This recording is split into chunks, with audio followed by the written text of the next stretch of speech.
Hi friends, welcome to திரை தமிழன் reviews. இன்னைக்கு வீடியோவில் எந்த மூவியை பற்றி பார்க்க போகிறோன்னா, ரீசெண்டாக தேட்டர்ஸில் ரிலீஸ் ஆன டிசி படத்தை பற்றி தான் இன்னைக்கு மூவி ரிவ்யூவில் பார்க்க போகிறோம். இந்த படத்தில் முதல் முறையாக லோகேஷ் கனகராஜ் நடிச்சிருக்காரு. அவங்களுக்கு ஹீரோயினா வமிகா கேபி நடிச்சிருக்காங்க. இன்னொரு ஹீரோயினா சஞ்சனா நடிச்சிருக்காங்க. இந்த படத்துக்கு மியூசிக் டைரக்டரா அனிருத் பண்ணியிருக்காரு. இந்த படத்தை டைரக்ட் பண்ணது அருண் மாரீஸ்வரன். வாங்க படத்துக்குள்ள போகலாம். இந்த படத்தோட கதை என்னன்னா, லோகேஷ் கனகராஜ் தேவதாஸ் அப்படின்னு சொல்லக்கூடிய ஒரு கேரக்டர்ல நடிச்சிருப்பாரு. அவரு என்ன பண்ணுவாருன்னா, ஸ்டார்டிங்லேயே ஒரு கன் திருட்ட, அதாவது டிஸ்கார்டு கன்ஸை போலீஸ் கிட்ட இருந்து திருடி அதை எடுத்துட்டு போயிட்டு இருப்பாரு.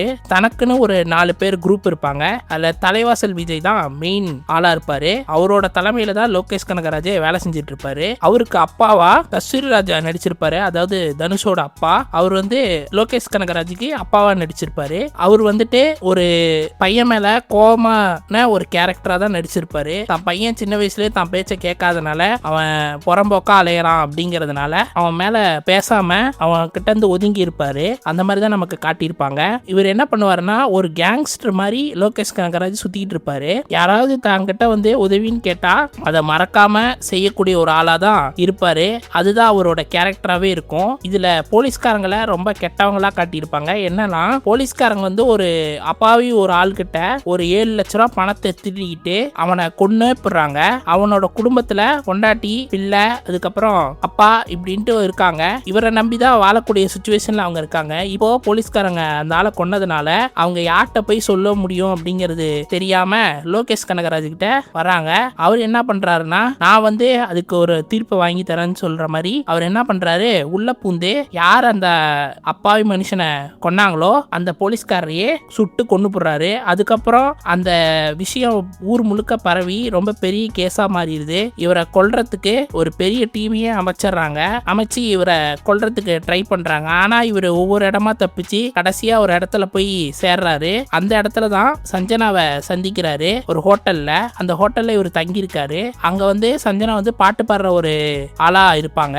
பார்த்தோன்னே பிடிச்சி போயிருது. 2 பேரும் கொஞ்சம் பேசிட்டு இருக்காங்க. ஒரு 2 நாள் தான் பேசியிருப்பாங்க. 3வது நாள் 2 பேத்துக்குள்ள ஒரு லவ் மாதிரி ஏற்பட்டுரும். ஆனா வெளியே சொல்லிக்க மாட்டாங்க. ஒரு கட்டத்துல இவருக்கு கோபம் ஜாஸ்திங்கிறதுனால லோகேஷ் கனகராஜுக்கு எங்க போனாலும் வம்பிழுத்துட்டு வரக்கூடிய கேரக்டரா தான் இருப்பாரு. அதனால இவர் அடக்கி வாச சொல்லி ரொம்ப கூட இருக்க ஃப்ரெண்ட்ஸுங்களாம் சொல்லுவாங்க. ஆனா இவர் கேட்கவே மாட்டாரு. ஒரு கட்டத்துல என்ன ஆயிடுதுன்னா, இவர் இருக்க இடத்த போலீஸ்காரங்களுக்கு யாரோ காட்டி கொடுத்துறாங்க. அதுக்கப்புறம் இவர் என்ன பண்றாருன்னா, அங்க இருந்து தப்பிக்கக்கூடிய சுச்சுவேஷன் ஏற்படுது. கடைசியா ஒரு முறை சஞ்சனாவை பார்த்துட்டு கிளம்பலாம் போகும்போது சஞ்சனாவை அந்த போலீஸ்காரங்க சுட்டு கொண்டு போடுறாங்க. அதுல இவர் ரொம்ப மன வருத்தம் அடைஞ்சு அங்கேயே அப்படியே ஸ்டக் ஆகி போயிடுறாரு. அதுக்கப்புறம் போலீஸ்காரங்க அவரை பிடிச்சிட்டு போய் டார்ச்சர் பண்றாங்க. இவர் எந்த ஒண்ணுமே சொல்லவே மாட்டேங்கிறாரு. ஒரு கட்டத்துல கூட இருந்த ஒரு ஃப்ரெண்டையும் கொண்டு போடுறாங்க. ரொம்ப ஜிகிர் தோஸ்தா இருக்காரு.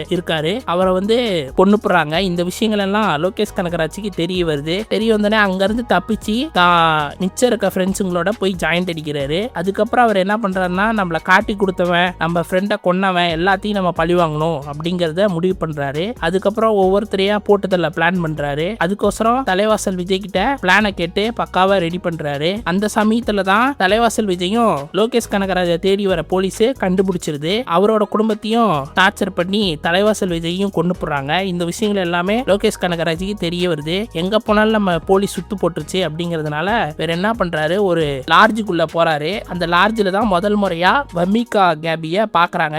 நம்ம படத்தோட மெயின் ஹீரோயினை பார்த்து அங்கேயே கொஞ்சம் நேரம் பேசிட்டு இருக்காங்க. ஆனா அவங்க ஒரு ப்ராஸ்டியூட் பெண்ணா தான் நடிச்சிருப்பாங்க. அவங்களுக்கு தொழிலே இந்த மாதிரி தொழில் தான். ஆனாலும் லோகேஷ் கனகராஜுக்கு இதுல இருந்து வெளியே போகணுன்ற ஒரு எண்ணம் இருக்கா அவனுக்கு அப்படிங்கிற மாதிரிலாம் கேட்கும் போது அவங்க இருக்குங்கிற மாதிரி தான் ஒரு சிக்னல் கொடுப்பாங்க. இதை மனசுலயே வச்சுக்கிட்டு இருந்து தான் கொல்ல வரவனை அங்கேயே கொன்னுட்டு ஹீரோயினையும் காப்பாத்தி விட்டுட்டு அந்த ஹீரோயினுக்கு எங்க போறதுன்னே தெரியல. ஏன்னா தன்னோட 6 வயசுல இருந்தே இந்த ஹோட்டல்லே தான் இருக்கிறதுனால அவங்களுக்கு இந்த உலகமே எப்படி இருக்குங்கிறது தெரியாம இருக்கும். அதனால லோகேஷ் கனகராஜுக்கு என்ன பண்றதுன்னே தெரியல. சரி, நம்ம கூடயே கூட்டிட்டு போயிடலான்னு கூட்டிட்டு போயிடுறாரு. அப்படிதான் அவங்க லோகேஷ் கனகராஜ் குரூப்போட ஜாயின் அடிக்கிறாங்க. அதுக்கப்புறம் கொஞ்சம் கொஞ்சமாக அவங்க செய்கிற விஷயங்கள் எல்லாத்தையும் ஹீரோயினும் கற்றுக்குறாங்க. கற்றுக்கிட்டு ஷூட் பண்ணுறது இந்த மாதிரி விஷயங்கள் எல்லாமே கற்றுக்குறாங்க. ஒரு கட்டத்தில் என்ன ஆயிடுதுன்னா, இவங்களுக்கு ஒரு இடத்துலேருந்து பணம் வர வேண்டியது இருக்குது. அந்த பணத்தை எப்படியா கலெக்ட் பண்ணிவிட்டு நம்ம வந்து ஆந்திரா போய் செட்டில் ஆகிடலாம் அப்படிங்கிற மாதிரி பிளான் பண்ணுவாங்க. ஆனால் அந்த பணத்தை தேடி போகிற இடத்துல போலீஸ் அங்கேயும் வந்துடும். அந்த பணத்தை வாங்கிடுவாங்க. ஆனால் போலீஸ் வந்தனால அவங்க அந்த பணத்தை அங்கேயே விட்டுட்டு போகிற சுச்சுவேஷன் ஆயிடும். அதுக்கப்புறம் அவங்களுக்கு பணமே இல்லாமல் போயிடும். என்ன பண்ணுறதுனே தெரியாது. அப்போ தான் ஹீரோயின் ஒரு ஐடியா கொடுப்பாங்க. என் கூட வந்து நிறைய பேர் வந்து பழகியிருக்காங்க, அவங்க கிட்ட இருந்து நம்ம கேட்டு பணம் வாங்கலாம் அப்படிங்கிற மாதிரி பிளான் பண்ணுவாங்க. அதுக்கப்புறம் லோகேஷ் கனகராஜ் அதுக்கு ஒத்துக்கிட்டு அந்த பணத்தெல்லாம் கலெக்ட் பண்ணுவார். ஒரு கட்டத்தில் கடைசியாக ஒரு இடத்துல மட்டும் நான் பணம் வாங்கணும் அப்படிங்கிற மாதிரி ஒரு டாக்டரை கை காட்டி விடுவாங்க. அதுக்கப்புறம் அங்கே போனால் லோகேஷ் கனகராஜுக்கே தெரியாமல் கன் எடுத்துகிட்டு போய் அந்த டாக்டரை சுட்டு கொல்லுவாங்க. அப்போ தான் அங்கே ஒரு ட்விஸ்ட் அடிக்கும். என்னன்னா, இவங்களோட வாழ்க்கையே மொத சீரழிச்சதே இந்த டாக்டர் தான் அப்படிங்கிறது தெரிய வரும். அதுக்கப்புறம் அவங்க முழுமையாக லோகேஷ் கனகராஜ் குரூப்லேயே ஜாயின் அடிச்சிருவாங்க.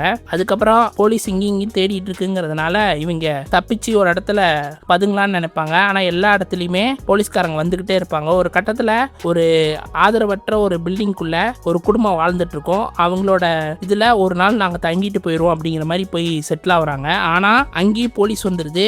அதை சொல்கிறதே அங்கே இருக்க அந்த சின்ன குடும்பம் தான் காட்டி கொடுத்துருது. அதுக்கப்புறம் லோகேஷ் கனகராஜ் மட்டும் மாட்டிக்கிறாரு. மாட்டிக்கிட்டு திருப்பி போலீஸ் வந்து டார்ச்சர் பண்ண ஆரம்பிக்குது. ஆனால் இந்த சமயம் ஹீரோயின் வந்து காப்பாற்றி விட்டுறாங்க. அதுக்கப்புறம் அவங்க கடைசியாக எல்லா போலீஸ்காரங்களையும் கொல்லணும், நம்ம எதிர்த்தவங்க எல்லாத்தையும் கொல்லணுன்ற பிளான் பண்ணிடுறாங்க. அதுக்கப்புறம் எல்லாத்தையும் கொன்னுட்டு தான் கூட இருந்த ஃப்ரெண்ட்ஸுங்களையும் செட்டில் பண்ணி விட்டுட்டு அதுக்கப்புறமா லோகேஷ் கனகராஜும் ஹீரோயினும் ஒரு விஷயத்தை புரிஞ்சுக்கிறாங்க.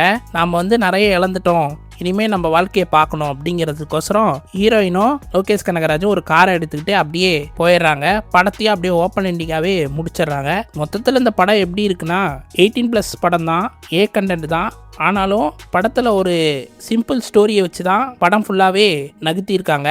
நிறைய ஆக்ஷன், நிறைய கன் சவுண்டு, இந்த மாதிரி விஷயங்கள் பிடிக்கும்னா இந்த படத்தை கண்டிப்பாக ட்ரை பண்ணி பார்க்கலாம். குறிப்பாக லோகேஷ் கனகராஜோட நடிப்பு ரொம்பவே சூப்பராகவே இருந்துச்சு. ஒரு படம் நடிக்கிற மாதிரியே ஒரு ஃபீலிங் இல்லாமல் ரொம்ப கணக்கச்சிதமாக இந்த கேரக்டரில் பொருந்திருக்காரு. அதே மாதிரி ஹீரோயினும் ரொம்ப சூப்பராக நடிச்சிருக்காங்க.